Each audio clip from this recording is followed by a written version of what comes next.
Hello everyone, I'm back and I wanted to talk about the big story of the weekend, and that was the Western Australian election, which is huge. It's a huge story and it's so interesting on so many levels. There was so much intrigue, and needless to say, as the good lefty that I am, I was very happy with the result.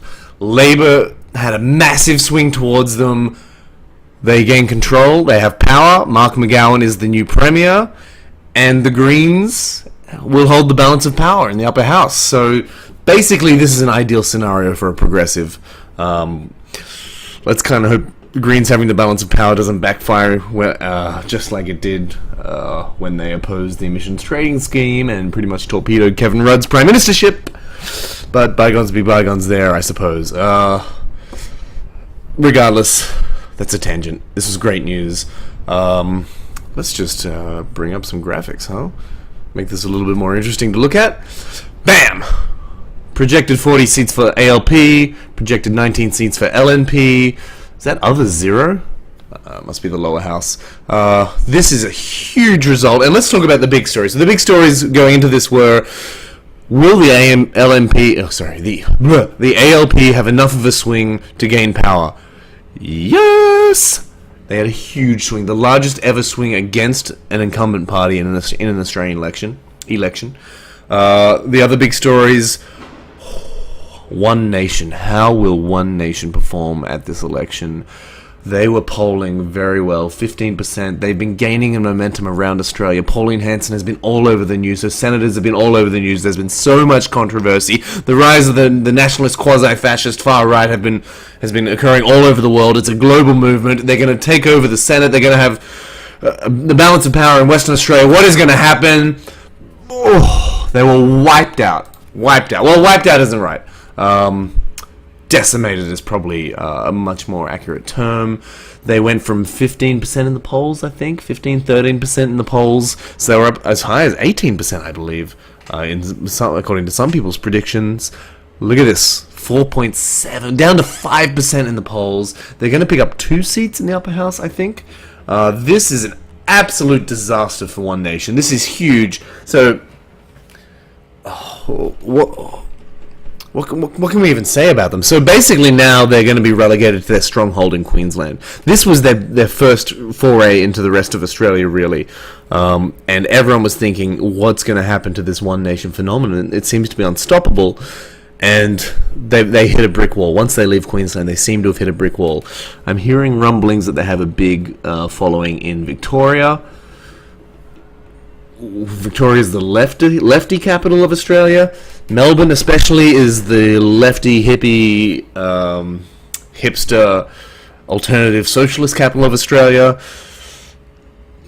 But if this is the result in Western Australia, which traditionally has not been a good hunting ground for the left, for Labor and the Greens, and if this is the result, that's bad news for One Nation, and in my opinion, good news for the rest of Australia. So it seems as well that Labor have kind of hit onto a winning strategy of how to combat Pauline Hanson, or how to combat the quasi-fascist, far-right nationalist movement. We saw Clinton lose ignominiously to Donald Trump in the States, and she was attacking him personally.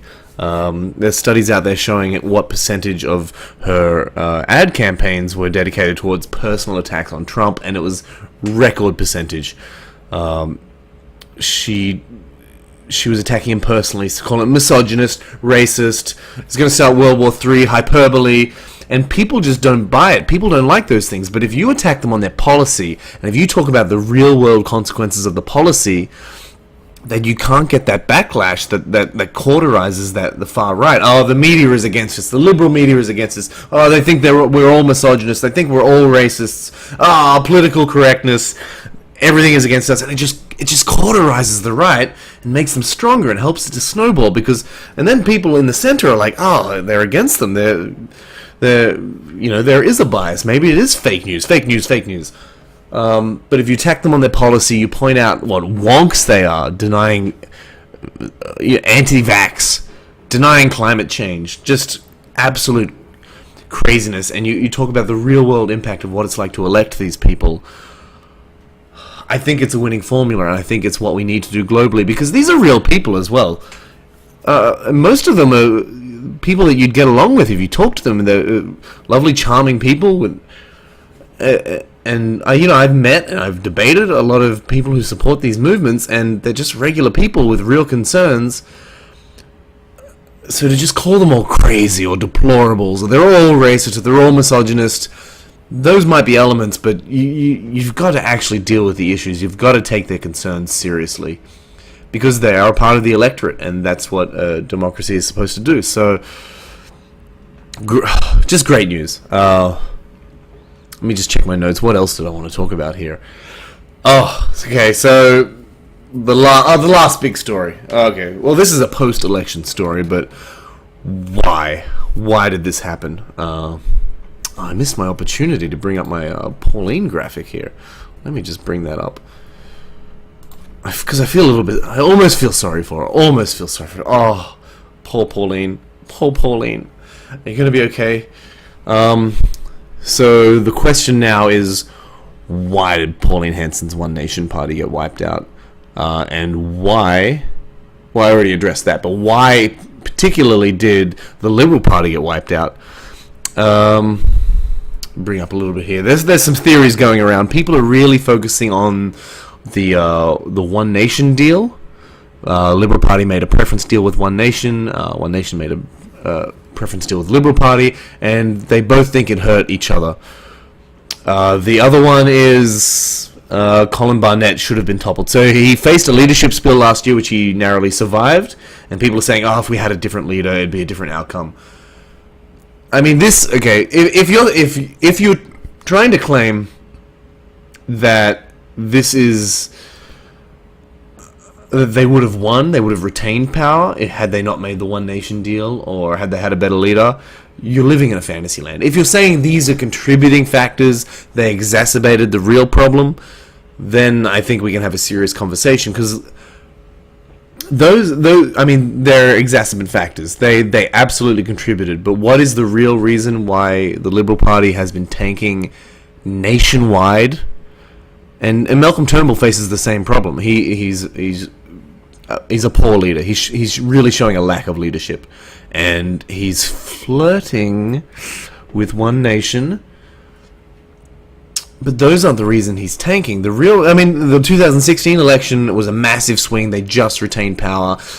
I think they're going to lose in the federal election. We'll talk about it in a second. But the real reason is that mainstream parties, and particularly the mainstream right-wing parties, in this case the Liberal Party, Republican Party in America, they are absolutely out of touch with the electorate. They have no clue what people want. They're too busy telling people, this is the best, this is what you want, this is what we need, we're making the hard choices, this is the best.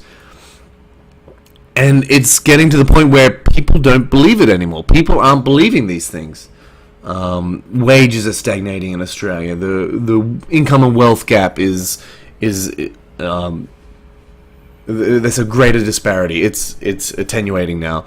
And it's not as bad as it is in America, but the cracks have started to come through. The mining boom is failing, and people are starting to realize, hey, maybe these guys aren't the economic managers that they claim to be. And you saw that in the WA election polling. Labour were considered the superior economic managers. So, and don't get me wrong, I think the Labour Party are not perfect. I think in some ways they're losing touch with the electorate as well. But the Liberal Party in particular, and the Labour Party nationally are suffering the same problem. Okay, they're not flirting with One Nation. That's a good thing. They've condemned One Nation. Have ruled out deals. But I mean, who is the leader of Bill Shorten, the leader of the Labour Party? If Labour had a charismatic leader nationally, the 2019 election would already be over. It's currently looking like it's going to be a disaster for the Liberal Party, but it would already be over if we had a charismatic leader who could really harness the energy of the Australian people. I guess in a Kevin Rudd sense. Kevin Rudd is obviously too damaged, and he would not show interest. But someone like a character like that, Australia is prime for change. So that's another big story that we can talk about as well. People were saying, what's going to happen with One Nation nationally? With Malcolm Turnbull and the Liberal Party tanking in the polls nationally, it's looking at this point still 2 years out. Come on. It's looking as though Labour are going to walk into a victory at the next election, barring some unforeseen consequences, unforeseen circumstances. But the big threat is it going to be Labour with a One Nation controlled Senate, with One Nation having a balance of power in the Senate? That is a terrible scenario. But if it can work out like in Western Australia with the Greens having balance of power, suddenly the scenario is not so bad. So good news all around. If you're a good lefty, if you're a Pauline Hanson One Nation supporter, bad news. If you're a Liberal Party supporter, more bad news. But for me, as a good lefty, this is just the best. That was a great day, watching the election results, and it was called straight away. It was a huge swing. It was great. I really enjoyed it, and it's fascinating. The stories going into the election and the stories coming out of the election are really fascinating. So hopefully I can talk more about it in my videos coming up.